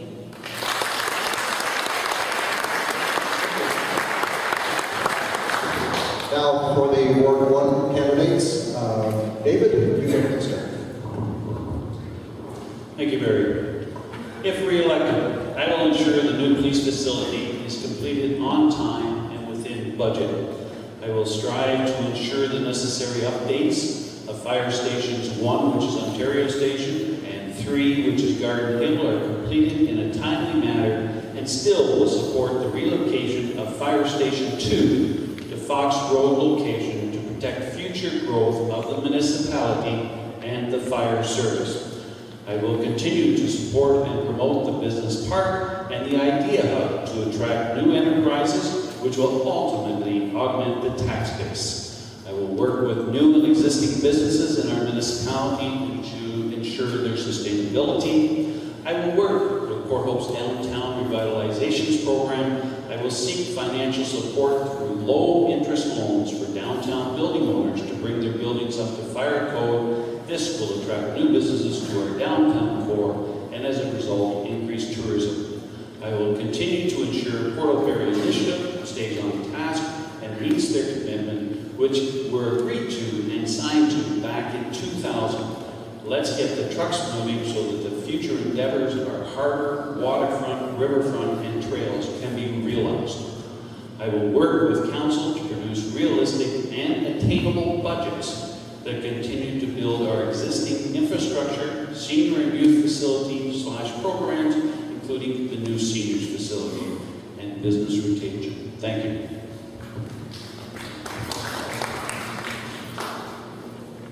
We've talked a lot about the current situation, and one of the reasons that I'm running as a for council is that perhaps I can get some of my dreams accomplished. And so my dreams include, we've got a terrible rail system between here and Toronto. We've got to get on to the Ontario government to upgrade that facility. Sitting on the 401 is no longer an option. And if a lot of our workforce is going to Toronto, even on a part-time basis to do jobs, $70 via rail rides into Toronto are not viable, and we have to get the go out here. So we've got to try that. We have an outstanding natural resource in the Gamaraska River. I've talked to the waterfront working group and Pier 1 group, and they are very passionate about what they want to do on the waterfront. I think the waterfront is going to be long-term, 10 years out, before it's cleaned up. I would like to see them put their passion and energies into developing the Gamaraska River. And, we can do some quick things, do some quick hits that'll put that on the map. Everybody saw the results of this past weekend and the multitude of people that flocked to the Gamaraska River. Well, that was just for the fishing. What if we had bike paths and ski paths and snowshoe paths and some concession stands in there, what would that do? So that's a dream. We need to keep our young people here. Young people are getting started later in life, so you know what? Purchasing a house may not be an option. We may have to look at the European model of rentals, and we'll have to build houses that suits that demographic. Thank you.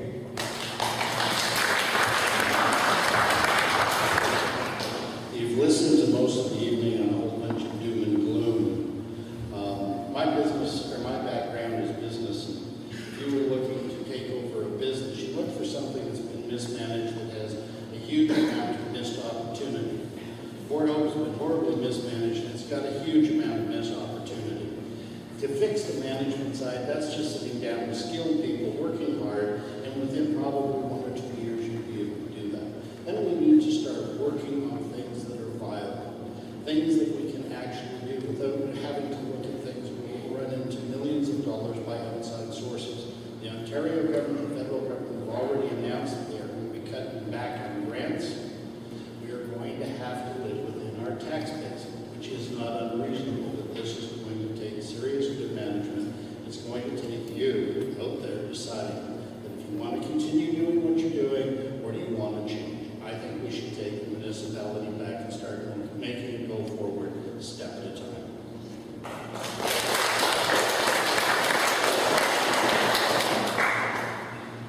Port Hope is rich with community-minded people who want to make things better. Supporting our local merchants, organizing events that attract tourists, improving active transportation, connecting our downtown and lakefront, assisting those living in poverty. All these activities will provide spin-off economic benefits. We need to begin celebrating Port Hope's industrial past, such as Port Hope Sanitary and the Globe File Factory. Perhaps we can develop a permanent home for the Firefighters Museum, too. The Ontario Ombudsman supports meaningful accountability and recorded votes for municipal councils. As a former hospital pharmacy manager, I had to explain any deviation from the drug budget exceeding 5%. Yet it was the doctors who prescribed the drugs and the nurses who gave them to the patients. I learned to develop evidence-based drug use guidelines that maximized patient therapeutic benefit and safety while controlling drug costs. To do this, I had to develop trust relationships with the other healthcare providers so that we could all collaborate to produce practical, effective policies. That is the role I would like to play on Port Hope Council. Members of the next council will have some big challenges in front of them and some difficult decisions to make. Elected representatives with integrity and critical thinking skills will face those challenges head-on for the good of our community and its citizens. Clear thinkers who communicate effectively and invite collaboration will be needed to get Port Hope on the road to healthy sustainability. I believe that I can use my skills to good effect on Port Hope Council. And thank you to the ratepayers and fellow candidates and the audience for being here tonight.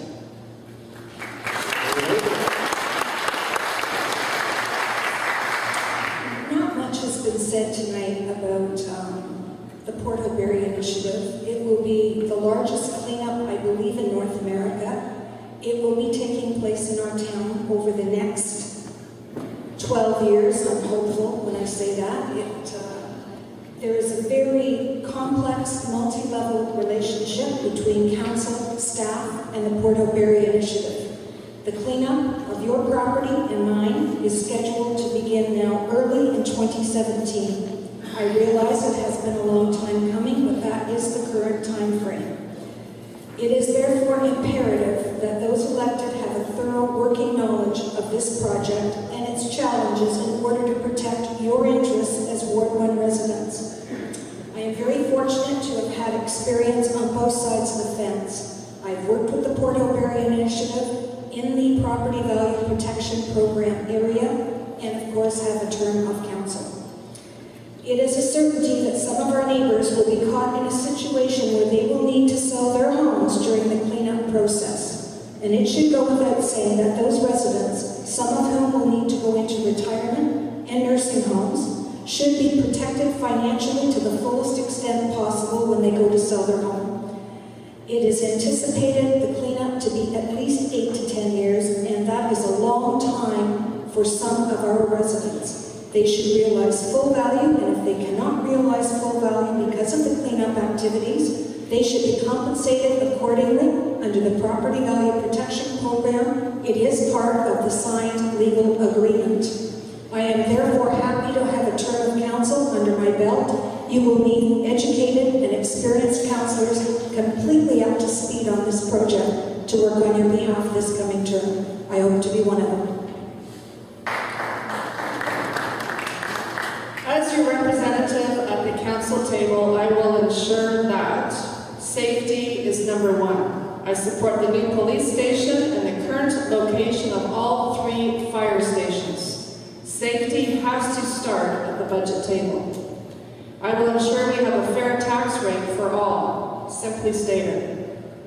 I will ensure economic growth continues. The Idea Hub located at the former Matthews Conveyor building at the corner of Hamilton Road and Peter Street is filled to capacity. Idea Hub is a bridge between concept and commerce and is a full-service business incubator for new and emerging entrepreneurial companies with a bright future in Port Hope. I will ensure a complete staff, facility, and committee review is completed. When it comes to staff, no matter what level, I want to make sure that we have the best of the best. The municipality owns several facilities and properties, and I want to make sure they are utilized to the fullest, keeping in mind no taxes are collected on these properties. The advisory committees of council need to be reviewed from mandate to mission statements to the number of citizens who sit on them and for how long.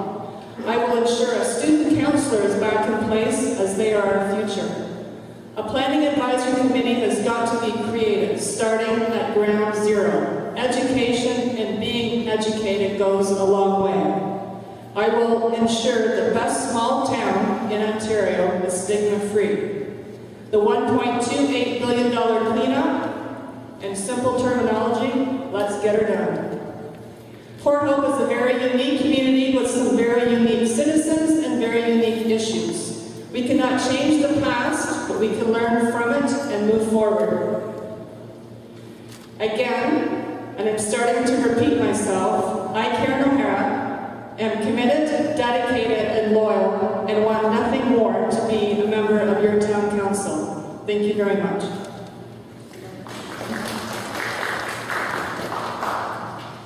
As I said before, I work in the community with young parents, providing links to community sports, budgeting when there's very little money to work with. And it's this job that makes me a really excellent problem solver, as I do it on a daily basis, try and find food for a family that has little money to be able to buy anything, let alone pay their rent. We've heard a lot of creative ideas tonight, a lot of really excellent ideas. So it's my hope that when you vote October the 27th, that you vote for leadership, a fresh perspective, people who can approach issues from new creative angles. We need to set financial goals and achieve them. We need to see our town reach sustainability.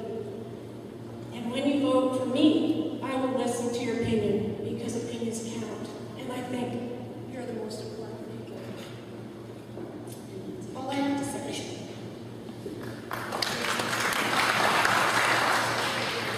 This has been an interesting format. I have never in a professional career or in my former run for council in this town actually had a format where questions are predetermined and presented in this way. It's always been something where we've been able to take questions from the audience, and I think in that way you get to truly hear what is bothering the people that you hope to represent 6 weeks hence or 4 weeks hence. To that end, though, I think that I need to come up with my own questions. I am a taxpayer here. I have lived here for 26 years. I have noticed that we've lost employers. I have noticed that we're losing young families. I have noticed an influx of people who don't necessarily go out and spend on the community, who leave town to work elsewhere, who take ever so less frequent trains to get into the city. I was one of those people. We need to see the writing on the wall. We are down to one, I think, train in each direction into the city. Not that I want people to have to leave, but if that's where the jobs are, we do need better service there. We need to stop building permits for businesses that don't exist. Some of the things that happen in other communities are you cannot break ground unless a place is 75% sold, which would give us the service fees up front rather than the build now, pay later approach that seems to have been happening. Industry. I think that the days of the manufacturing industry in Ontario have been put to rest by the cost of hydro. We have outpriced ourselves from the manufacturing services. And so we need other lower cost industries and employers. That's who we should be looking for, and that is what I would make my goal. Thank you. Thank you. Port Hope is a great place to live, work, and play. If I'm re-elected, I will strive for a full communication strategy review. I will also strive for a full staff review to make sure the people that we have in those positions are the right people. I also would like to see reinstatement of the Planning Advisory Committee. We have great people and expertise within the municipality. We need to work with these people to make this community better. The things that I will support and continue to support if I'm re-elected will be the downtown and all its current businesses, the Firefighters Museum, the Capitol Theatre, the library, the building of a new senior center, and also the revitalization of the Jack Burger Sports Complex. I will continue to support our local volunteer firefighters and our local police. The things I won't support if I'm re-elected is the REM project and the incinerator. I don't want to see it in our community, and it's been well documented that the people of Port Hope don't want to see it in our community. I don't support the county and the county government and the overspending that's occurring at the county. And I also will not support moving and or closing any fire stations. The things that I am for this community, I'm experienced, I'm open, I'm current to all issues, I'm active in the community, I just don't go to meetings and sit behind a desk. I'm approachable, and I have a personality, and people say what you see is what you get, and that's what I am. If re-elected on October 27th, I will try to do all those things to the best of my ability. Thank you very much.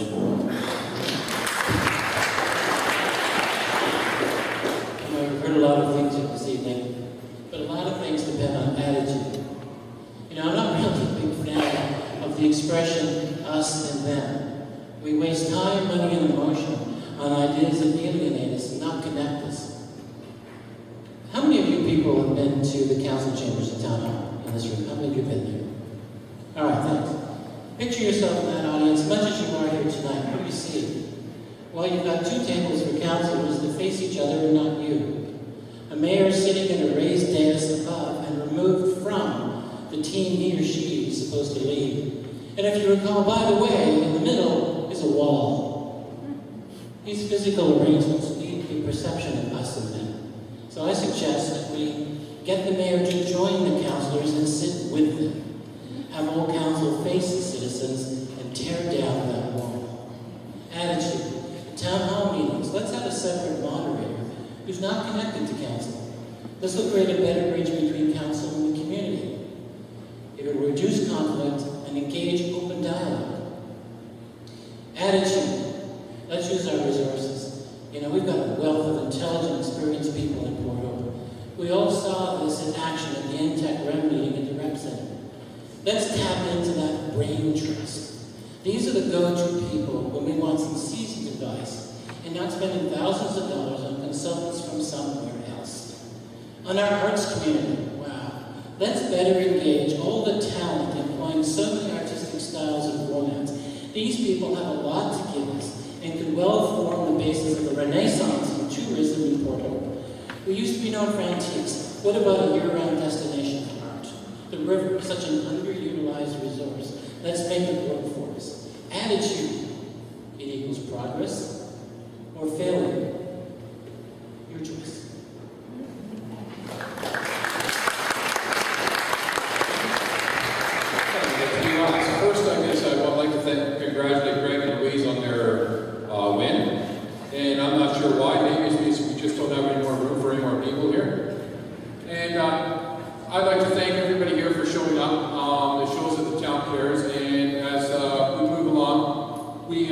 got to remember that everybody does love Port Hope, and we need to forget about where we're from sometimes and worry about where we're going to. And the niceties are over with. We can take the PHAI, for example, on the mentality. Now, we have people in the houses that are being affected from selling their homes.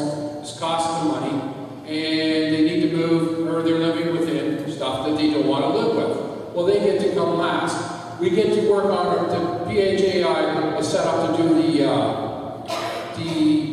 dreams of the previous council. They're going down to do the harbor first. They're doing along Mill Street first.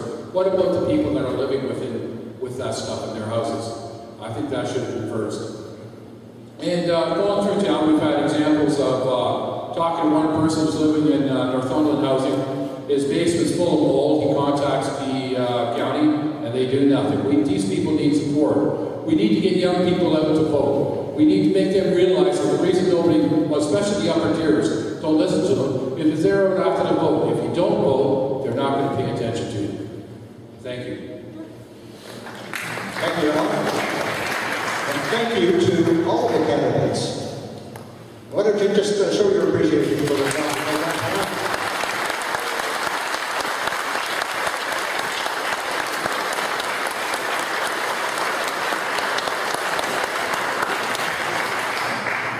Now that concludes the formal part of the meeting. Again, thank you to the candidates, and thank you all for coming out. All of the candidates will be staying around and will be over at the side at the tables. I'm sure they would love to be able to talk to you and answer any other questions that weren't addressed this evening. So please stay around. Thanks very much.